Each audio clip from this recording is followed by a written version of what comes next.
Hi guys, welcome back to my channel. ನಾನಿವತ್ತು ನಿಮಗೆ chapter 9 ಹೇಳ್ಕೊಡ್ತಾ ಇದ್ದೀನಿ. ಸ್ಟಾರ್ಟಪ್ ಇದು SBEC ಇದು ಬಂದುಬಿಟ್ಟು 4 to 5 ಮಾರ್ಕ್ಸ್ ವೆಯ್ಟೇಜ್ ಇದೆ.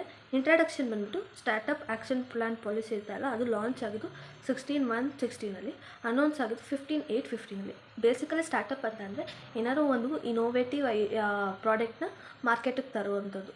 ಏನಾದ್ರು ಎಷ್ಟೊಂದು ಪ್ರಾಬ್ಲಮ್ ಇರುತ್ತಲ್ಲ ಸೊಸೈಟಿಲಿ, ಆ ಸೊಸೈಟಿ ಪ್ರಾಬ್ಲಮ್ಸ್ನ ಸಾಲ್ವ್ ಮಾಡಿ ಆ ಪ್ರಾಡಕ್ಟ್ನ ಸಾಲ್ವ್ ಮಾಡೋವಂಥ ಪ್ರಾಡಕ್ಟ್ನ ಲಾಂಚ್ ಮಾಡುವಂಥದ್ದು.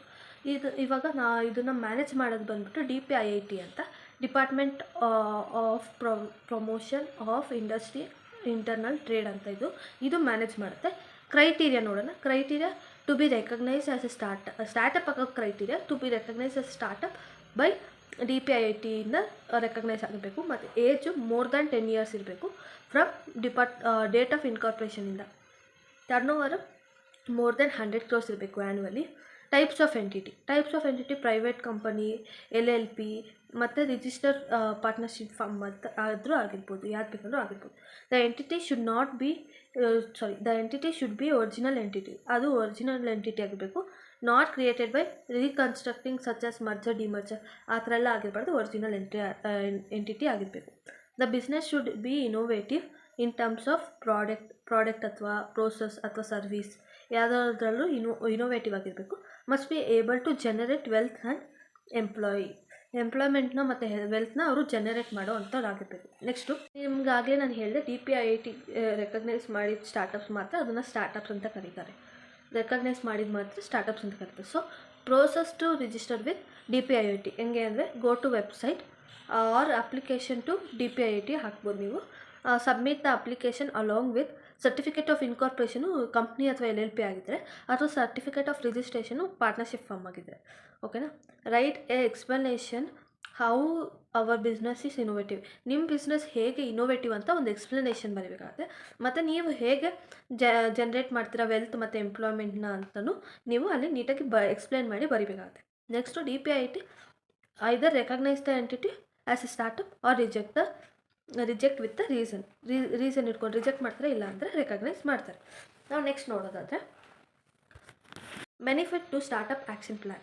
ಫಂಡ್ ಆಫ್ ಫಂಡ್ ಅಂತಂದರೆ ಇದು ಎಸ್ಟಾಬ್ಲಿಷ್ ಆಗಿರುತ್ತೆ ವಿತ್ ಕ್ರಾಪ್ಸ್ 10,000 crores. ಅಂದರೆ ಗೌರ್ಮೆಂಟು ಸ್ಟಾರ್ಟಪ್ಗೆ ಕ್ಯಾಪಿಟಲ್ ಆಗಿ 1,000 crores ಕೊಡ್ತಾರೆ, ಕೊಟ್ಬಿಟ್ಟು ಹೆಲ್ಪ್ ಮಾಡುತ್ತೆ, ಎಲಿಜಿಬಲ್ ಸ್ಟಾರ್ಟಪ್ಸ್ಗೆ ಹೆಲ್ಪ್ ಮಾಡುತ್ತೆ. ಇದು ಮ್ಯಾನೇಜ್ ಮಾಡೋದು ಬಂದ್ಬಿಟ್ಟು SIDBI ಅಂತ, small industry development bank of India ಅಂತ ಕರೀತಾರೆ. ನೆಕ್ಸ್ಟು ನಿಮ್ಗೆ ಅನಿಸ್ಬೋದು ಇದು 10,000 crores ತುಂಬ ಜಾಸ್ತಿ ಅಲ್ವಾ ಅಂತ ನಿಮ್ಗೆ ಒಂದು ಅನಿಸ್ಬೋದು. ಬಟ್ ಇಂಡಿಯಾದಲ್ಲಿ ತುಂಬ ಸ್ಟಾರ್ಟಪ್ಸ್ ಇದೆ, ಸೊ ಅವ್ರಿಗೆ ಸಾಕಾಗೋದಿಲ್ಲ ಅಷ್ಟು fund. So next markets guarantee trust ಅಂತ ಆರ್ ಫಂಡ್ ಅಂತ. ಏನಂದರೆ ಯೂಶಲಿ ಬ್ಯಾಂಕ್ ಅಥವಾ ಫಿನಾನ್ಷಿಯಲ್ ಇನ್ಸ್ಟಿಟ್ಯೂಟು ತುಂಬ ವೆರಿ ರಿಸ್ಕಿ ಅನಿಸುತ್ತೆ ಇವ್ರಿಗೆ ಲೋನ್ ಕೊಡೋಕ್ಕೆ ಸ್ಟಾರ್ಟಪ್ಸ್ಗೆ, ಬಿಕಾಸ್ ಅವ್ರ ಹತ್ರ ಲ್ಯಾಕ್ ಆಫ್ ಕೋಲ್ಯಾಟ್ರಲ್ ಮತ್ತು ಗ್ಯಾರಂಟಿಗಳು ಕಡಿಮೆ ಇರುತ್ತೆ. ಅದಕ್ಕೆ ಗೌರ್ಮೆಂಟ್ ಏನು ಮಾಡುತ್ತೆ ಅಂದರೆ, create this fund to encourage ಮಾಡುತ್ತೆ ಬ್ಯಾಂಕ್ಸ್ಗೆ ಲೋನ್ ಕೊಡೋಕ್ಕೆ ಸ್ಟಾರ್ಟಪ್ಸ್ಗೆ. ಅಕಸ್ಮಾತ್ ಸ್ಟಾರ್ಟಪ್ ಪೇ ಮಾಡಲಿಲ್ಲ ಅಂದರೆ ಗೌರ್ಮೆಂಟು ಪೇ ಮಾಡುತ್ತೆ out of this fund rupees 2,500 crores ತನಕ ಬ್ಯಾಂಕು ಗೌರ್ಮೆಂಟು ಬ್ಯಾಂಕ್ಗೆ ಪೇ ಮಾಡುತ್ತೆ. Next fast track payment examination. Fast ಟ್ರ್ಯಾಕಾಗಿ ನಿಮಗೆ ಪೇಮೆಂಟ್ ಸಿಗುತ್ತೆ in order to protect the business from unfair competition. ಅಂದರೆ ಏನಂದರೆ, ಇವಾಗ ನೀವು ಒಂದು ಇನ್ನೋವೇಟಿವ್ ಐಡಿಯಾದಿಂದ ತೊಗೊಂಬಂದಿರ್ತೀರ, ಅದು ವೆಲ್ ಎಸ್ಟಾಬ್ಲಿಷ್ಡ್ ಬಿಸ್ನೆಸ್ ಅವ್ರಿಗೆ ಗೊತ್ತಾಗಿದ ತಕ್ಷಣ ಅವರು ಆರಾಮಾಗಿ ನಿಮ್ಮ ಐಡಿಯಾನ ಕಾಪಿ ಮಾಡಿಬಿಡ್ತಾರೆ. ಅದಕ್ಕೋಸ್ಕರ ಇದು ಫಾಸ್ಟ್ ಟ್ರ್ಯಾಕ್ ಪೇಟೆಂಟ್ ಕೊಡ್ತಾ ಇದ್ದಾರೆ ನಿಮಗೆ, ಅದನ್ನು ಪ್ರೊಟೆಕ್ಟ್ ಮಾಡೋಕ್ಕೋಸ್ಕರ. Startup must focus on obtaining patent. ತೊಗೊಳ್ಳೋದು ತುಂಬ ಮುಖ್ಯ ಪೇಟೆಂಟ್ನ. The fast track patent examination process has been establish to reduce 80% fees 80% reduce ಆಗುತ್ತೆ. ಮತ್ತು a panel established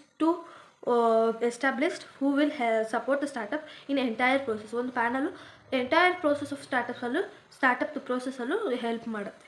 next public procurement ಅಂತ. ಪಬ್ಲಿಕ್ ಪ್ರೊಕ್ಯೂರ್ಮೆಂಟ್ ಅಂದರೆ ಪಬ್ಲಿಕ್ ಸೆಕ್ಟರ್ ಅಂದರೆ ಗೌರ್ಮೆಂಟವರು ಸ್ವಲ್ಪ ಗೂಡ್ಸ್ ಆ್ಯಂಡ್ ಸರ್ವಿಸಸ್ನ ಬೈ ಮಾಡಬೇಕಾಗತ್ತೆ ಪ್ರೈವೇಟ್ ಸೆಕ್ಟರಿಂದ. ಫಾರ್ ಎಕ್ಸಾಂಪಲ್, ಅವ್ರಿಗೆ ಪಾರ್ಲಿಮೆಂಟೆಲ್ಲ ಚೇರ್ಸ್ ಎಲ್ಲ ಬೇಕಾಗುತ್ತೆ, ಟೇಬಲ್ ಎಲ್ಲ ಬೇಕಾಗುತ್ತೆ, ಅದೆಲ್ಲ ಬೈ ಮಾಡ್ತಾರೆ, ಎಲ್ಲ ಮ್ಯಾನುಫ್ಯಾಕ್ಚರ್ ಮಾಡ್ಕೊಳ್ಳಲ್ಲ ಗೌರ್ಮೆಂಟ್.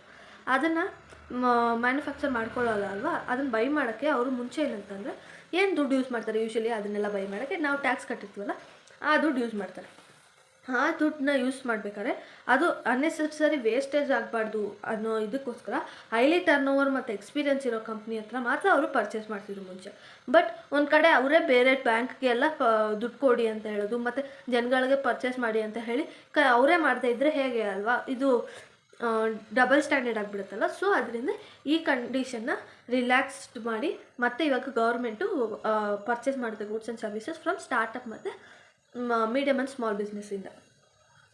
ನೆಕ್ಸ್ಟ್ ಬಂದ್ಬಿಟ್ಟು ಸೆಲ್ಫ್ ಸರ್ಟಿಫೈಡ್ ಕಂಪ್ಲೈನ್ಸಸ್ ಅಂದರೆ in order to reduce burden of ಕಂಪ್ಲೈನ್ಸ್ನ ರೆಡ್ಯೂಸ್ ಮಾಡೋಕ್ಕೋಸ್ಕರ ಇದಿರೋದು. ಇದು in case of income law ಇತ್ತು ಅಂದರೆ no inspection will be conducted for 3 years ತನಕ ಯಾವುದೇ ಇನ್ಸ್ಪೆಕ್ಷನ್ ಇರೋಲ್ಲ. In case of environment law this benefits gives the company in white industry ಅಂದರೆ ಅವರು ಯಾವುದೇ ಥರ ಪೊಲ್ಯೂಷನ್ ಮಾಡ್ತಾ ಇರಲ್ಲ ಇದಕ್ಕೆ ಎನ್ವಿರಾನ್ಮೆಂಟ್ಗೆ, ನೀರಲ್ಲೂ ಏನು ವೇಸ್ಟ್ ಬಿಡ್ತಾ ಇರಲ್ಲ, ಏರು ಪೊಲ್ಯೂಷನ್ ಮಾಡ್ತಿರಲ್ಲ, ಆ ಥರ ಎಲ್ಲ. ಸಾಫ್ಟ್ವೇರ್ ಇಂಡಸ್ಟ್ರಿ ಎಲ್ಲ ಇರುತ್ತಲ್ಲ ಆ ಥರದವರು ವೈಟ್ ಇಂಡಸ್ಟ್ರಿ ಅಂತ ಕರೀತಾರೆ. ಅವ್ರಿಗೆ ರ್ಯಾಂಡಮ್ ಒಂದು ಇನ್ಸ್ಪೆಕ್ಷನ್ ಆಗುತ್ತೆ ಅಷ್ಟೇ.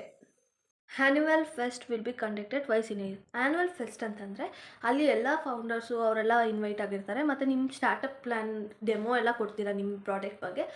ಅವರೆಲ್ಲ ಇನ್ವೆಸ್ಟ್ ಮಾಡ್ಬೋದು ಅಥವಾ ಅಲ್ಲಿ ನಿಮ್ಮ ನೆಟ್ವರ್ಕ್ ಬಿಲ್ಡ್ ಆಗುತ್ತೆ ಬೇಸಿಕಲಿ, ಓಕೆನಾ. ಅದು ಸ್ಟಾರ್ಟಪ್ಸ್ಗೆ ತುಂಬ ಇಂಪಾರ್ಟೆಂಟ್ ತುಂಬ ಹೆಲ್ಪ್ ಆಗೋಂಥದ್ದು.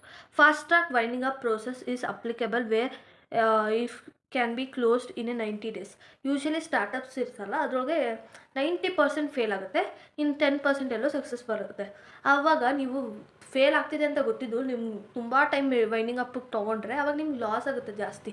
ಅದಕ್ಕೋಸ್ಕರನೇ ಸ್ಟಾರ್ಟಪ್ಸ್ಗೆ ಫಾಸ್ಟ್ ಟ್ರ್ಯಾಕ್ ವೈಂಡಿಂಗ್ ಅಪ್ ಕೊಟ್ಟಿದ್ದಾರೆ. ವಿತಿನ್ 90 days ಅವರು ವೈಂಡಿಂಗ್ ಅಪ್ ಮಾಡ್ಬೋದು. ನೆಕ್ಸ್ಟು ಇನ್ಕ್ಯುಬೇಟರ್ಸ್ ಅಂದರೆ ಅವರು group of people who have highly experience to handling ಸ್ಟಾರ್ಟಪ್ಸ್ನ ಹ್ಯಾಂಡಲ್ ಮಾಡೋದ್ರಲ್ಲಿ ಹೈಲಿ ಎಕ್ಸ್ಪೀರಿಯನ್ಸ್ ಇದೆ. ಅವ್ರು ಬರೀ ಫಂಡ್ಸ್ ಕೊಡಲ್ಲ, ನಿಮಗೆ ಆಫೀಸ್ ಸ್ಪೇಸ್ ಕೊಡ್ತಾರೆ, ಟ್ರೈನಿಂಗ್ ಕೊಡ್ತಾರೆ, ಅಡ್ಮಿನಿಸ್ಟ್ರೇಷನ್ ಹೇಳ್ಕೊಡ್ತಾರೆ, ಆಮೇಲೆ ಲೀಗಲ್ ಹೆಲ್ಪ್ ಮಾಡ್ತಾರೆ, ಆ ಥರ ಎಲ್ಲ ಏನೇನೋ ಹೆಲ್ಪ್ ಮಾಡ್ತಾರೆ ಆಯಿತಾ. ನೆಕ್ಸ್ಟ್ ಬಂದ್ಬಿಟ್ಟು ರಿಸರ್ಚ್ ಪಾರ್ಕ್ಸ್ ಅಂದರೆ 7 ರಿಸರ್ಚ್ ಪಾರ್ಕ್ಸ್ ಇದೆ. ಅದು ಎಸ್ಟಾಬ್ಲಿಷ್ ಆಗಿದೆ to promote collaborative in research and development ಅಂದರೆ ಈ ಇಂಡಸ್ಟ್ರಿನ ಪ್ರಮೋಟ್ ಮಾಡೋಕ್ಕೋಸ್ಕರ ಇದು ಮಾಡುತ್ತೆ. ನೆಕ್ಸ್ಟ್ ಬಂದ್ಬಿಟ್ಟು ಟ್ಯಾಕ್ಸ್ ಎಕ್ಸಂಪ್ಷನ್ ಅವೈಲಬಲ್ ಫಾರ್ ಸ್ಟಾರ್ಟಪ್ಸ್ಗೆ ಏನು ಟ್ಯಾಕ್ಸ್ ಎಕ್ಸಂಪ್ಷನ್ ಅವೈಲಬಲ್ ಇದೆ ಅಂತ ಫಸ್ಟ್ ಇಂಟ್ರಡಕ್ಷನ್ ನೋಡೋಣ. Section 801 AC of income tax act 1961 ಪ್ರಕಾರ ರಿಜಿಸ್ಟ್ರೇಷನ್ ಮಾಡಿಸ್ಕೊಬೇಕು. Certificate is obtain in the form from internal ministerial ಬೋರ್ಡಿಂದ ಸಿಗುತ್ತೆ. ಇನ್ನು ಇಂಟರ್ನಲ್ ಮಿನಿಸ್ಟ್ರಿಯಲ್ ಬೋರ್ಡ್ ಯಾರನ್ನು ಕನ್ಸಿಸ್ಟ್ ಮಾಡ್ತಾರೆ ಅಂದರೆ ಒಂದು DPIIT department of promotion of industry and internal trade ಅಂತ, ಮತ್ತು department of science and technology ಮತ್ತು ಡಿಪಾರ್ಟ್ಮೆಂಟ್ ಆಫ್ ಬಯೋಟೆಕ್ನಾಲಜಿ. ಇವ್ರು 3 ಜನ ಇರ್ತಾರೆ. ಇವರು ನಿಮಗೆ ಸರ್ಟಿಫಿಕೇಟ್ ಕೊಡ್ತಾರೆ. Condition to be fulfilled by the startups ಏನು ಎಕ್ಸಂಪ್ಷನ್ ಅಂದರೆ it should have completed maximum 10 years complete ಆಗಿರಬೇಕು ಡೇಟ್ ಆಫ್ ಇನ್ಕಾರ್ಪೊರೇಷನ್ ಆದಮೇಲೆ. ಮತ್ತು ಟೈಪ್ಸ್ ಆಫ್ ಎಂಟಿಟಿ ಬಂದು ಪ್ರೈವೇಟ್ ಕಂಪ್ನಿನಾಗಿರ್ಬೋದು, LLPನಾರು ಆಗಿರ್ಬೋದು. ಟರ್ನ್ ಓವರ್ ಬಂದು maximum turnover can be 100 crores in a financial year ಆಯಿತಾ. The business should be innovative and should able to generate wealth and employment, ಓಕೆನಾ. Next benefits the total tax exempted in 3 consecutive financial year out of 10 financial years. ಅಂದರೆ ನಿಮ್ಗೇನು benefit ಸಿಗುತ್ತೆ ಅಂದರೆ ನೀವು 10 years startup ಇರ್ತೀರಲ್ಲ, complete ಆದಮೇಲೆ ನಿಮಗೆ startup ಅಂತ ಇದು 10 years ಆದಮೇಲೆ ಸ್ಟಾರ್ಟಪ್ ಅಂತ ಹೇಳೋದಲ್ವ, ಆ 10 years ಅದು 3 continuous yearsಗೆ ನಿಮಗೆ ಟ್ಯಾಕ್ಸ್ ಎಕ್ಸಂಪ್ಷನ್ ಸಿಗುತ್ತೆ. ನೆಕ್ಸ್ಟ್ ಬಂದ್ಬಿಟ್ಟು section 56 subsection 2 subsection 6 subsection B ಅಲ್ಲಿ ಆಫ್ ಇನ್ಕಮ್ ಟ್ಯಾಕ್ಸ್ ಆ್ಯಕ್ಟಲ್ಲಿ ಏಂಜಲ್ ಟ್ಯಾಕ್ಸ್ ಬಗ್ಗೆ ಹೇಳಿದ್ದಾರೆ.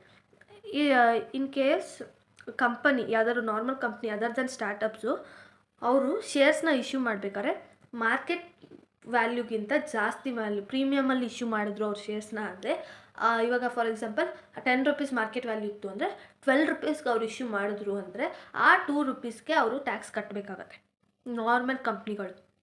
ಬಟ್ ಸ್ಟಾರ್ಟಪ್ಪು ಅವರು ರೈಸ್ ಮಾಡಿದ್ರೆ ಶೇರ್ ಕ್ಯಾಪಿಟಲ್ನ above fair market value up to 25 crores ತನಕ ಅವರು ರೈಸ್ ಮಾಡ್ಬೋದು. ಆವಾಗ ಅದು ಏನಾದ್ರು ಕಾಂಟ್ರಿಬ್ಯೂಷನ್ ರಿಸೀವ್ಡ್ ಬೈ ಫಾರಿನ್ ಅಥವಾ ವೆಂಚರ್ ಕ್ಯಾಪಿಟಲಿಂದ ಕಾಂಟ್ರಿಬ್ಯೂಷನ್ ರಿಸೀವ್ ಆಗಿದೆ ಅಂದರೆ ಅವರು ಸ್ಟಾರ್ಟಪ್ಪು ಟ್ಯಾಕ್ಸ್ ಕಟ್ಟೋ ಅಂತ ಅವಶ್ಯಕತೆ ಇಲ್ಲ ಆ ಅಮೌಂಟಿಗೆ. ಓಕೆನಾ. Next, the money so raise should not be used in the following investment. ಈ ಫಾಲೋಯಿಂಗ್ ಇನ್ವೆಸ್ಟ್ಮೆಂಟಲ್ಲಿ ಆ ಮನಿನ ಯೂಸ್ ಮಾಡುವಂತಿಲ್ಲ.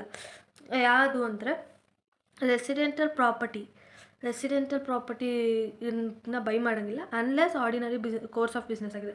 ನೀವು ರೆಸಿಡೆಂಟಲ್ ಪ್ರಾಪರ್ಟಿ ಬಿಸ್ನೆಸ್ಸೇ ಮಾಡ್ತಿದ್ರೆ ನೀವು ಬೈ ಮಾಡ್ಬೋದು. Next, commercial property unless for own ಅಂದರೆ ನೀವು ಒಂದು ಕಂಪ್ನಿ ಮಾಡಬೇಕಿರುತ್ತೆ ಅಂದರೆ ನೀವು ಕಮರ್ಷಿಯಲ್ ಪ್ರಾಪರ್ಟಿ ತೊಗೊಳ್ಳೇಬೇಕಾಗುತ್ತೆ, ಆವಾಗ ತೊಗೋಬೋದು. ಇಲ್ಲಾಂದರೆ ಆರ್ಡಿನರಿ ಕೋರ್ಸ್ ಆಫ್ ಬಿಸ್ನೆಸ್ ಆಗಿದ್ರೂ ತೊಗೊಬೋದು. ಇಲ್ಲ ಸುಮ್ಮನೆ ಎಲ್ಲ ಬೈ ಮಾಡೋಕ್ಕಾಗಲ್ಲ.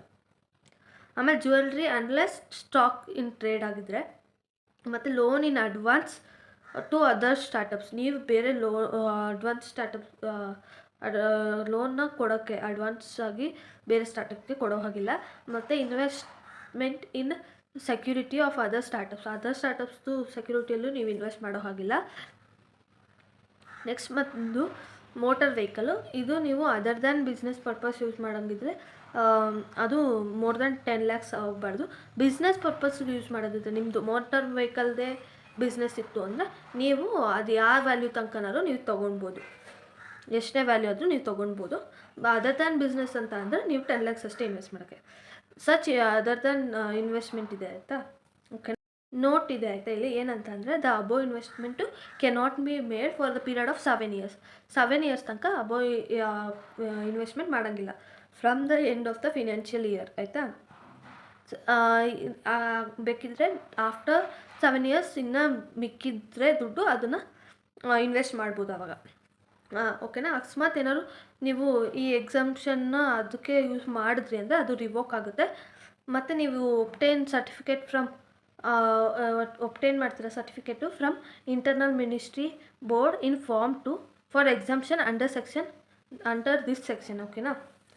ನೆಕ್ಸ್ಟು ನಾನು ಆ್ಯಕ್ಚುಲಿ ಹೇಳ್ಬೇಕಂದ್ರೆ ನಾನು ಸ್ವಲ್ಪ ಮೆಸ್ಸಾಗಿ ಬರ್ತಿದ್ದೀನಿ, ಅಂದರೆ ಮಿಕ್ಸ್ ಆಗಿಬಿಟ್ಟಿದೆ ನೋಟ್ಸು, ಅದರಿಂದ ನಿಮ್ಗೆ ಪೇಜಸ್ ಚೇಂಜ್ ಆಗೋ ಥರ ಎಲ್ಲ ಅನಿಸ್ತದೆ. ಬಟ್ ನಾನು ಎಲ್ಲ ಟಾಪಿಕ್ನು ಕವರ್ ಮಾಡ್ತೀನಿ, ನೀವು ಅದೇ ರೀತಿ ಓದ್ಕೊಂಡ್ರೆ ಆಯಿತು. ನೆಕ್ಸ್ಟ್ ಬಂದುಬಿಟ್ಟು ಸೆಕ್ಷನ್ 79 ಕ್ಯಾರಿ ಫಾರ್ವರ್ಡ್ ಲಾಸಸ್ ಅಂತ. ನಿಮ್ಮ ಈ ಇಯರ್ ಲಾಸ್ನ ನೀವು ನೆಕ್ಸ್ಟ್ ಇಯರ್ಗೆ ಕ್ಯಾರಿ ಫಾರ್ವರ್ಡ್ ಮಾಡ್ಬೋದು. ಅದರೊಳಗೆ 2 ಕಂಡೀಷನ್ನಲ್ಲಿ ಯಾವ್ದಾದ್ರು ಒಂದಾದರೂ ಸ್ಯಾಟಿಸ್ಫೈಡ್ ಆಗಿರಬೇಕು. ಒಂದು, ನಿಮ್ಮ 100% ಒರಿಜಿನಲ್ ಶೇರ್ ಹೋಲ್ಡರ್ಸ್ ಇರ್ತಾರಲ್ಲ ಅವರು ಕಂಟಿನ್ಯೂ ಆಗಿರಬೇಕು ಸ್ಟಾರ್ಟಪ್ಸಲ್ಲಿ. ಇಲ್ಲ ಅಂದರೆ minimum 51% should be held by the original share holders. ಓಕೆನಾ. ಫಾರ್ ಎಕ್ಸಾಂಪಲ್ ಬಂದರೆ ಇಲ್ಲೊಂದು 5 ಜನ ಇದ್ದಾರೆ, ಅವ್ರು 5 ಜನನೂ ಇದ್ದರೆ ಅದು 100% ಸ್ಟಾರ್ಟಪ್ಸು. ಅಂದರೆ ಈ 5 ಜನದಲ್ಲಿ ಎಲ್ಲರೂ 5 ಜನನೂ ಕಂಪ್ನಿ ಕಂಟಿನ್ಯೂ ಆಗ್ತಿದ್ರೆ ಅದು 100%. ಅದ್ರ ಬದಲು 3 ಜನ ಆಯಿತು ಅಂದ್ರೂ 60% ಆಗುತ್ತೆ. ಅದು ಸೆಕೆಂಡ್ ಕಂಡೀಷನ್ ಫುಲ್ಫಿಲ್ ಮಾಡುತ್ತೆ. ಓಕೆನಾ. ನೆಕ್ಸ್ಟ್ ಬಂದುಬಿಟ್ಟು ಇಲ್ಲಿ 2 ಸೆಕ್ಷನ್ ಇದೆ. ಫಸ್ಟ್ ಸೆಕ್ಷನ್ ಬಂದುಬಿಟ್ಟು ಸೆಕ್ಷನ್ 54 GB ಅಂತ. ನೀವು ರೆಸಿಡೆಂಟಲ್ ಪ್ರಾಪರ್ಟಿ ಸೇಲ್ ಮಾಡಿಬಿಟ್ಟು ಅದರಿಂದ ಇನ್ಕಮ್ ಏನಾದ್ರು ಅರ್ನ್ ಮಾಡಿರ್ತೀರ ಅಲ್ವಾ, ಅದು ಇನ್ಕಮ್ ಟ್ಯಾಕ್ಸಿಗೆ ನೀವು ಟ್ಯಾಕ್ಸ್ ಕಟ್ಟಬೇಕಾಗುತ್ತೆ. ಆದರೆ ಅದನ್ನು ನೀವು ಎಕ್ಸಾಮ್ಟ್ ಮಾಡ್ಬೋದು. ಯಾವಾಗ ಹೆಂಗೆ ಅಂದರೆ ಆ ಪರ್ಸನ್ನು ನೆಟ್ ಕನ್ಸಿಡರೇಷನ್ ಅಂದರೆ sale price minus cost price ಮಾಡಿದರೆ ನೆಟ್ ಕನ್ಸಿಡರೇಷನ್ ಸಿಗುತ್ತೆ.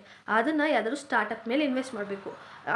ಮತ್ತು ಇನ್ವೆಸ್ಟ್ ಮಾಡಿ 25% minimum 25% of paid up share capital ತೊಗೊಬೇಕು ನೀವು.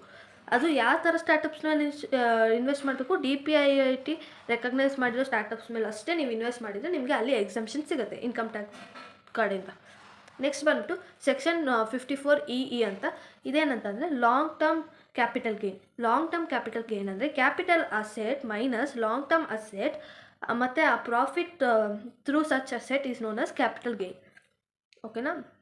ಇವಾಗ ಅಷ್ಟು amount ಬಂದಿರುತ್ತಲ್ಲ, such amount invested within 6 months in government funds ಆ ಥರ ಪ್ರಾಫಿಟ್ ಕ್ಯಾಪಿಟಲ್ ಗೇನ್ ಬಂದಿರುತ್ತಲ್ಲ ಪ್ರಾಫಿಟ್ಟು, ಅದನ್ನು ವಿತಿನ್ 6 months ಗೌರ್ಮೆಂಟ್ ಫಂಡಲ್ಲಿ made for startups. For example fund ಅಂತ ಹೇಳಿದ್ನಲ್ಲ ಫಸ್ಟ್ ಸ್ಟಾರ್ಟಿಂಗಲ್ಲಿ, ಅದರೊಳಗೆ ಏನಾದ್ರು ಇನ್ವೆಸ್ಟ್ ಮಾಡಿದ್ರೆ ಇವ್ರಿಗೆ ಟ್ಯಾಕ್ಸ್ ಎಕ್ಸಂಪ್ಷನ್ ಸಿಗುತ್ತೆ. Tax exemption is up to 50 lakh ತನಕ ಇದೆ. ಲಾಕ್-ಇನ್ ಪೀರಿಯಡ್ ಬಂದುಬಿಟ್ಟು 3 years ತನಕ ಲಾಕ್-ಇನ್ ಪೀರಿಯಡ್ ಕೂಡ ಇದೆ. ಓಕೆನಾ. ನೆಕ್ಸ್ಟ್ ಬಂದುಬಿಟ್ಟು ಮಿನಿ ಆಲ್ಟರ್ನೇಟ್ ಟ್ಯಾಕ್ಸ್ ಅಂತ, ಮ್ಯಾಟ್ ಅಂತ ಅಂತಾರೆ. ಇದು applicable on startup if they incurred loss in first finance. It is not applicable on startup. ಏನಾದ್ರು ಫಸ್ಟ್ 5 years ಅವ್ರು ಲಾಸ್ ಮಾಡಿಕೊಂಡ್ರೆ ಇದು ಅಪ್ಲಿಕೇಬಲ್ ಇರಲ್ಲ. Next exemption under companies law ನೋಡೋಣ. ಡೆಪಾಸಿಟ್ ಅಂದರೆ ಡೆಪಾಸಿಟ್ ಇದೆ ಅಲ್ವಾ, ಅದರೊಳಗೆ ಒಂದು ಸ್ವಲ್ಪ ಕಂಡೀಷನ್ಸ್ ಇರುತ್ತೆ ಅಪ್ಲಿಕೇಬಲ್ ಆಗಿದೆ. Under section 73 subsection A to C ತನಕ ಕಂಡೀಷನ್ಸ್ ಕೊಟ್ಟಿದ್ದಾರೆ. ಅದು ಸ್ಟಾರ್ಟಪ್ಗೆ ಅಪ್ಲಿಕೇಬಲ್ ಆಗಲ್ಲ. For the period of 10 years ತನಕ ಸ್ಟಾರ್ಟಪ್ಗೆ ಅಪ್ಲಿಕೇಬಲ್ ಆಗಲ್ಲ. ಇವಾಗ ಪಬ್ಲಿಕ್ ಕಂಪ್ನಿ ಅಂದ್ಕೊಂಡ್ರೆ ನೀವು ಪಬ್ಲಿಕ್ ಕಂಪ್ನಿಯಲ್ಲಿ ಪಬ್ಲಿಕ್ ಇರ್ತಾರೆ ಮತ್ತು ಮೆಂಬರ್ಸ್ ಇರ್ತಾರೆ. ಪ್ರೈವೇಟ್ ಕಂಪ್ನಿಯಲ್ಲಿ ಮೆಂಬರ್ ಇರ್ತಾರೆ, 100% of paid up share capital ಇರುತ್ತೆ, ಫ್ರೀ ರಿಸರ್ವ್ ಇರುತ್ತೆ. ಸ್ಟಾರ್ಟಪ್ಪಲ್ಲಿ ಮೆಂಬರ್ ಇರ್ತಾರೆ, ಅನ್ಲಿಮಿಟೆಡ್ ಆಗಿರುತ್ತೆ ಫಾರ್ 10 years. 10 years ಆದಮೇಲೆ ಅವು ಸ್ಟಾರ್ಟಪ್ಗಳು ಸೆಕೆಂಡ್ ಸ್ಟೇಜಿಗೆ ಬರ್ತಾರೆ. ಓಕೆನಾ. ಸ್ಟಾರ್ಟಪ್ ಇಶ್ಯೂಯಿಂಗ್ ಕನ್ವರ್ಟೇಬಲ್ ನೋಟ್ಸ್ ಅಂದರೆ ರೈಸಿಂಗ್ ಮನಿ ಮಿನಿಮಮ್ 25 lakhs ಒಂದೇ ಸತಿ ಕನ್ವರ್ಟೇಬಲ್ ನೋಟ್ಸಲ್ಲಿ ದುಡ್ಡು ಇಸ್ಕೊಂಡು ಒಂದೇ ಸತಿ 25 ಲಕ್ಷ ವಿತಿನ್ 10 yearsಲ್ಲಿ ಇದು ಮಾಡಿದಾಗ ಅದನ್ನು ಡೆಫಿನೇಷನ್ ಆಫ್ ಡೆಪಾಸಿಟಿಗೆ ಇನ್ಕ್ಲೂಡ್ ಆಗಲ್ಲ. ಸೊ ಅದರಿಂದ ಈ ಕಂಡೀಷನು ಅಪ್ಲಿಕೇಬಲ್ ಆಗಲ್ಲ. ಯಾವ ಕಂಡೀಷನು ಸೆಕ್ಷನ್ 73 ಸಬ್ಸೆಕ್ಷನ್ A ಇಂದ C ತನಕ ಇತ್ತಲ್ಲ, ಡೆಪಾಸಿಟ್ ಕಂಡೀಷನು, ಅದು ಇದಕ್ಕೆ ಅಪ್ಲಿಕೇಬಲ್ ಆಗಲ್ಲ ಅಂತ ಹೇಳಿದ್ದಾರೆ. ಓಕೆನಾ. ನೆಕ್ಸ್ಟ್ ಬಂದ್ಬಿಟ್ಟು ಡೆಫಿನೇಷನ್ ಆಫ್ ಸ್ಟಾರ್ಟಪ್ಸ್ ಅಂದರೆ ಒಂದು private company recognise by DPIIT ಅಂತ. ಆ್ಯನ್ಯುವಲ್ ರಿಟರ್ನ್ ಬಂದುಬಿಟ್ಟು ಸೈನ್ ಮಾಡ್ಬೋದು CS ಅಥವಾ CS ಇಲ್ಲ ಅಂದರೆ ಎನಿ ಡೈರೆಕ್ಟರ್ ಕ್ಯಾನ್ ಸೈನ್. ಓಕೆನಾ. ಬೋರ್ಡ್ ಮೀಟಿಂಗು 2 ಮೀಟಿಂಗ್ ಇರುತ್ತೆ in a year. Each meeting 1.5 6 months ಆಗಿ ಡಿವೈಡ್ ಮಾಡಿದೆ 1 year. ಅದರೊಳಗೆ each meeting 1.5 minimum gap of 90 days ಇರಬೇಕು ಬಿಟ್ವೀನ್ 2 meetings. ನೆಕ್ಸ್ಟ್ ಬಂದ್ಬಿಟ್ಟು ESOP ನಾವು ನೋಡೋದಾದರೆ ESOP ಮೀನಿಂಗ್ ಅಂದರೆ ಈಕ್ವಿಟಿ ಸ್ಟಾಕ್ ಓನರ್ಶಿಪ್ ಪ್ಲ್ಯಾನ್ ಅಂತ. ಇದು by passing SR GM by passing SR issue ಮಾಡ್ಬೋದು ಇದನ್ನು. It can be issued to permanent employee. Basically ownership ಕೊಡ್ತಿರೋದು, ಸ್ಟಾಕ್ನ ಕೊಡ್ತಿರೋದು ಅವ್ರಿಗೆ. ಪರ್ಮನೆಂಟ್ ಎಂಪ್ಲಾಯಿ ಕೊಡ್ಬೋದು, ಅಥವಾ ವೆದರ್ ಫುಲ್ ಟೈಮ್ ಅಥವಾ ಪಾರ್ಟ್ ಟೈಮ್ ಆಗಿದ್ದರೆ ಅವ್ರಿಗೂ ಕೊಡ್ಬೋದು. Working in India or abroad ಆಗಿದ್ದರೆ ಕೊಡ್ಬೋದು. Director other than independent director ಕೊಡ್ಬೋದು. ಆ್ಯಂಡ್ ಪರ್ಮನೆಂಟ್ ಎಂಪ್ಲಾಯಿಗೆ ಮತ್ತು ಡೈರೆಕ್ಟರ್ ಆಫ್ ಹೋಲ್ಡಿಂಗ್ ಅಥವಾ ಸಬ್ಸಿಡರಿ ಕಂಪ್ನಿಗಳಿಗೂ ಕೊಡ್ಬೋದು. But it cannot issue to the employee who are the part of the promoters group part ಆಗಿರ್ತಾರಲ್ಲ ಅವರು ಕೊಡೋಂಗಿಲ್ಲ. ಮತ್ತು ಡೈರೆಕ್ಟರ್ಸ್ ಹೋಲ್ಡಿಂಗ್ ಮೋರ್ ದ್ಯಾನ್ 10% ಅವ್ರಿಗೂ shares 10% more than 10% shares hold ಮಾಡ್ತಿರ್ತಾರಲ್ಲ ಅವ್ರಿಗೂ ಕೊಡೋಂಗಿಲ್ಲ ESOPನ. ಬಟ್ ಸ್ಟಾರ್ಟಪ್ಪು ಇನಿಷಿಯಲ್ 10 yearsಲ್ಲಿ ಆ ಪೀರಿಯಡಲ್ಲಿ ಆ ಎಂಟಿಟಿನ ಸ್ಟಾರ್ಟಪ್ ಅಂತ ಕನ್ಸಿಡರ್ ಮಾಡ್ತಾರಲ್ಲ, ಆವಾಗ ESOP can be issued to the section restricted employees. ಅಂದರೆ ಇವಾಗ ಪ್ರಮೋಟರ್ ಗ್ರೂಪು ಮತ್ತು ಡೈರೆಕ್ಟರ್ ಮೋರ್ ದ್ಯಾನ್ 10% ಇರ್ತಾರಲ್ಲ ಅವ್ರಿಗೂ ನೀವು ESOPಸ್ನ ಕೊಡ್ಬೋದು. ಓಕೆನಾ. ನೆಕ್ಸ್ಟ್ ಬಂದು sweat equity issued for the consideration other than cash other than ಕ್ಯಾಶಿಗೆ ಇದನ್ನು ಕೊಡ್ತಾರೆ. ಜನರಲಿ ಎಕ್ಸ್ಚೇಂಜ್ ಆಫ್ ಅಸೆಟ್ ಅಥವಾ ಇಂಟಲೆಕ್ಚುಯಲ್ ಪ್ರಾಪರ್ಟಿ ರೈಟ್ ಆವಾಗ ಇದನ್ನು ಕೊಡ್ತಾರೆ, ಅವೈಲಬಲ್ ಮಾಡ್ತಾರೆ. By the effort of the employee giving has a reward to the employee. ಇದನ್ನು sweat ಇಕ್ವಿಟಿನೂ ರಿವಾರ್ಡ್ ಆಗಿ ಕೊಡ್ತಾರೆ ಎಂಪ್ಲಾಯಿಗೆ. Company other than startup can issue maximum 26 of total paid up shares as sweat equity. 26% ಕೊಡ್ಬೋದು other than startup ಕಂಪ್ನಿಗಳು. ಆದರೆ startup maximum 50% of total paid up share capital sweat equity for 10 yearsಗೆ ಕೊಡ್ಬೋದು ಅಷ್ಟೇ. ಓಕೆನಾ. ನಾವು ನೆಕ್ಸ್ಟ್ ಬಂದ್ಬಿಟ್ಟು ಡಿಫ್ರೆಂಟ್ ಆಪ್ಷನ್ ಅವೈಲೇಬಲ್ ಅಂತ. ಈಕ್ವಿಟಿ ಫಿನಾನ್ಸಿಂಗು, ಡೆಪ್ತ್ ಫಿನಾನ್ಸಿಂಗು, ಗ್ರ್ಯಾಂಟು, ಈ ಮೂರದ್ದು ಡಿಫ್ರೆನ್ಸ್ ನೋಡೋಣ. ರೀಪೇಮೆಂಟ್ ಯಾವಾಗ ಮಾಡ್ತೀವಿ ಅಂದರೆ ಯಾವಾಗ ಮಾಡಬೇಕಾಗತ್ತೆ ಅಂದರೆ ವೈಂಡಿಂಗ್ ಅಪ್ ಟೈಮಲ್ಲಿ. ಮತ್ತು ಡೆಪ್ತ್ ಫಿನಾನ್ಸಿಂಗಲ್ಲಿ ಫಿಕ್ಸ್ಡ್ ಪೇಮೆಂಟ್ ಇರುತ್ತೆ ಮತ್ತು ಇಂಟ್ರೆಸ್ಟ್ ಇರುತ್ತೆ, ಟೈಮ್ಲಿ ಮ್ಯಾನರಲ್ಲಿ ಇಂಟ್ರೆಸ್ಟ್ ಇರುತ್ತೆ. ಗ್ರ್ಯಾಂಟ್ಸಲ್ಲಿ ನೋ ರೀಪೇಮೆಂಟ್ ಇರುತ್ತೆ. ಗ್ರ್ಯಾಂಟ್ಸ್ ಇಸ್ ಬೇಸಿಕಲಿ ಫ್ರೀಯಾಗಿ ಕೊಟ್ಟಿರುವಂಥದ್ದು. ಓಕೆನಾ. ರಿಸ್ಕು ಇದೆ, ಇನ್ವೆಸ್ಟ್ಮೆಂಟ್ ಪಾಯಿಂಟ್ ಆಫ್ ವ್ಯೂ ಅಲ್ಲಿ ರಿಸ್ಕ್ ಇದೆ ಇದರೊಳಗೆ. ಡೆಪ್ತಲ್ಲಿ ರಿಸ್ಕ್ ಏನಿರಲ್ಲ, ಯಾಕಂದರೆ ಏನಾದ್ರು ಲಾಸ್ ಆಯಿತು ಅಂದ್ರೂ ಅವ್ರು ದುಡ್ಡು ಕೊಡಲೇಬೇಕಾಗತ್ತೆ. ಮತ್ತು ಗ್ರ್ಯಾಂಟಲ್ಲೂ ಬಿಟ್ಟಿಯಾಗಿ ಕೊಟ್ಟಿರೋದ್ರಿಂದ ಏನೂ ರಿಸ್ಕ್ ಇರಲ್ಲ. Return of investment, capital growth ಆಯಿತು ಅಂದರೆ ರಿಟರ್ನ್ ಸಿಗುತ್ತೆ. ಇಂಟ್ರೆಸ್ಟೇ ಇದ್ರದ್ದು ರಿಟರ್ನು. ಡೆಪ್ತ್ ಫಿನಾನ್ಸಲ್ಲಿ ಇರೋವಾಗ ರಿಟರ್ನ್ ಸಿಕ್ಕಲ್ಲ. Participation in decision making, equity ಫಿನಾನ್ಸಿಂಗಲ್ಲಿ ಡಿಸಿಷನ್ ಮೇಕಿಂಗಲ್ಲಿ ಪಾರ್ಟಿಸಿಪೇಟ್ ಮಾಡ್ಬೋದು. ಡೆಪ್ತ್ ಫಿನಾನ್ಸಿಂಗಲ್ಲಿ ಮಾಡೋಕ್ಕಾಗಲ್ಲ, ಇಲ್ಲ ಸ್ವಲ್ಪ ಮಾಡ್ಬೋದು ಅಷ್ಟೇ. ಗ್ಯಾರಂಟ್ಸಲ್ಲಿ ಇಲ್ಲ. ಸೋರ್ಸ್ ಬಂದುಬಿಟ್ಟು ಈಕ್ವಿಟಿ ಫಿನಾನ್ಸಿಂಗ್ ಸೋರ್ಸ್ ಬಂದು friends, family, public at large, venture capital ಏಜೆಂಟಿ, ಇನ್ವೆಸ್ಟರು, ಪ್ರೈವೇಟ್ ಈಕ್ವಿಟಿ, ಆ ಥರ ಎಲ್ಲ ಇದೆ ಸೋರ್ಸು. ಡೆಪ್ತ್ ಫಿನಾನ್ಸಿಂಗ್ ಲೋನ್ ಯಾರು ಕೊಡ್ತಾರೆ ಅಂದರೆ bank, financial institution, Mudra loan ಮತ್ತು ಗೌರ್ಮೆಂಟ್ ಲೋನು ಕೊಡ್ತಾರೆ. ಗ್ರ್ಯಾಂಟ್ಸ್ ಯಾರ್ಯಾರು ಕೊಡ್ತಾರೆ? ಗೌರ್ಮೆಂಟ್ ಕೊಡ್ತಾರೆ ಮತ್ತು ಪ್ರೈವೇಟ್ ಇನ್ಸ್ಟಿಟ್ಯೂಷನ್ಸ್ ಕೊಡುತ್ತೆ. ಓಕೆನಾ. ನಾವು ನೆಕ್ಸ್ಟು ಸೀಡ್ ಫಂಡಿಂಗ್ ಬಗ್ಗೆ ತಿಳ್ಕೊಳ್ಳೋಣ. ಸೀಡ್ ಫಂಡಿಂಗ್ ಅಂದರೆ obtain the capital which is obtain at the initial stage, nascent ಅಥವಾ ಬಡ್ಡಿಂಗ್ ಸ್ಟೇಜ್ ಅಂತ ಹೇಳ್ತಾರೆ. ಆ first funding receive for any startup, first funding ಆಗಿರುತ್ತೆ ಅದು. Generally the capital is generally use to explore different ಐಡಿಯಾಸ್ನ explore ಮಾಡೋಕ್ಕೆ, convert the idea into product ಅಥವಾ service ಮಾಡೋದಕ್ಕೆ, which is laterly made a scalable. First ಐಡಿಯಾಸ್ನ convert ಮಾಡ್ತಾರೆ product ಅಥವಾ ಸರ್ವಿಸಲ್ಲಿ, ಆಮೇಲೆ ಸ್ಕೇಲೆಬಲ್ನ ನೋಡ್ತಾರೆ. ಸೋರ್ಸ್ ಎಲ್ಲಿಂದ ಬರುತ್ತೆ ಈ ದುಡ್ಡು ಅಂದರೆ ಸೀಡ್ ಕ್ಯಾಪಿಟಲ್ ಯೂಶಲಿ ಕಾಂಟ್ರಿಬ್ಯೂಟ್ ಮಾಡೋದು ಬಂದ್ಬಿಟ್ಟು ಫೌಂಡರು ಮತ್ತು ಹಿಮ್ಸೆಲ್ಫು ಅಥವಾ ಫ್ಯಾಮಿಲಿ ಫ್ರೆಂಡ್ಸು ಕಾಂಟ್ರಿಬ್ಯೂಟ್ ಮಾಡ್ತಾರೆ usually. No or very less paper work ಇರುತ್ತೆ. ಫ್ರೆಂಡ್ಸ್ ಫ್ಯಾಮಿಲಿ ಆಗಿರೋದ್ರಿಂದ ಅಷ್ಟೊಂದು ಪೇಪರ್ ವರ್ಕ್ ಎಲ್ಲ ಇರೋದಿಲ್ಲ. ಮತ್ತು less restriction impose on usage of capital. ಅಂದರೆ ಈ ಸೆಕ್ಟರಲ್ಲೇ ಹಾಕು ದುಡ್ಡನ್ನ, ಈ ಸೆಕ್ಟರಲ್ಲಿ ಹಾಕಬೇಡ, ಆ ಥರ ಯಾವುದೇ ರಿಸ್ಟ್ರಿಕ್ಷನ್ಸ್ ಇರಲ್ಲ. ಮತ್ತು return are also not very burden ಆಗಿರಲ್ಲ, ತುಂಬ ರಿಟರ್ನ್ ಕೊಡಲೇಬೇಕು ಆ ಥರ ಎಲ್ಲ ಅಷ್ಟೊಂದು ಬರ್ಡನ್ ಇರಲ್ಲ. ಇನ್ವೆಸ್ಟ್ಮೆಂಟಲ್ಲಿ ಇನ್ವೆಸ್ಟರ್ ತುಂಬ ಬರ್ಡನ್ ಕೊಡ್ತಾರೆ. ಓಕೆನಾ. This capital should be used in a optimum manner. ಫುಲ್ಲಾಗಿ ನೀಟಾಗಿ ಯೂಸ್ ಮಾಡಬೇಕು. To ensure smooth flow of operation. ಸ್ಮೂತಾಗಿ ಆಪ್ರೇಷನ್ ಆಗಬೇಕು ಅಂದರೆ ಇದನ್ನು ಆಪ್ಟಿಮಮ್ ಮ್ಯಾನರಲ್ಲಿ ಯೂಸ್ ಮಾಡಬೇಕು. This will determine success of the business in another ಲೆವೆಲ್ಗೆ ಹೇಗೆ ಸಕ್ಸಸ್ ಹೋಗುತ್ತೆ ಬಿಸ್ನೆಸ್ಸು ಅದನ್ನು ಡಿಟರ್ಮೈನ್ ಮಾಡುತ್ತಿದ್ದು. ನೆಕ್ಸ್ಟ್ ಬಂದ್ಬಿಟ್ಟು ಬ್ರಿಡ್ಜ್ ಫಂಡಿಂಗ್ ಮತ್ತು series funding. These are the first largest investment received by the startups. ಇದರಲ್ಲಿ ಫಸ್ಟ್ ಲಾರ್ಜೆಸ್ಟ್ ಇನ್ವೆಸ್ಟ್ಮೆಂಟ್ ಒಂದು ಸ್ಟಾರ್ಟಪ್ಗೆ ಸಿಗೋವಂಥದ್ದು. ಸೀರೀಸ್ ರೇಂಜ್ ಬಂದ್ಬಿಟ್ಟು ಫ್ರಮ್ A to Z ಇರುತ್ತೆ. With every series the amount keeps on increase. ಎಲ್ಲ ಸೀರೀಸಲ್ಲೂ amount keeps on increase ಆಗ್ತಾನೆ ಹೋಗುತ್ತೆ. This funding helps the business to grow and expand. ಇದರಿಂದ ಬಿಸ್ನೆಸ್ಸು ಗ್ರೋತ್ ಆಗುತ್ತೆ, ಎಕ್ಸ್ಪ್ಯಾಂಡ್ ಆಗೋಕ್ಕಾಗುತ್ತೆ. ಜನರಲಿ ಇದು ಗಿವನ್ ಬೈ ವೆಂಚರ್ ಕ್ಯಾಪಿಟಲಿಸ್ಟು ಕೊಡ್ತಾರೆ ಇದನ್ನು. Every startup must need to prepare for itself. ಅವರು ಪ್ರಿಪೇರ್ ಆಗಬೇಕು ಸೀರೀಸ್ ಫಂಡಿಂಗೋಸ್ಕರ. ಅಂದರೆ need to keep all the documents properly. ಎಲ್ಲ ಡಾಕ್ಯುಮೆಂಟ್ಸ್ನು ಪ್ರಾಪರಾಗಿ ಇಟ್ಕೊಂಡು all the series will be based on the same document. ಎಲ್ಲ ನಿಮ್ಮನ್ನೆಲ್ಲ ಜಡ್ಜ್ ಮಾಡ್ತಾರಲ್ಲ ಇನ್ವೆಸ್ಟರು, ಆ ಡಾಕ್ಯುಮೆಂಟ್ ನೋಡಿಬಿಟ್ಟು ಜಡ್ಜ್ ಮಾಡೋದು. ಅದರಿಂದ ಅದನ್ನು ತುಂಬ ನೀಟಾಗಿ ಇಟ್ಕೊಬೇಕು.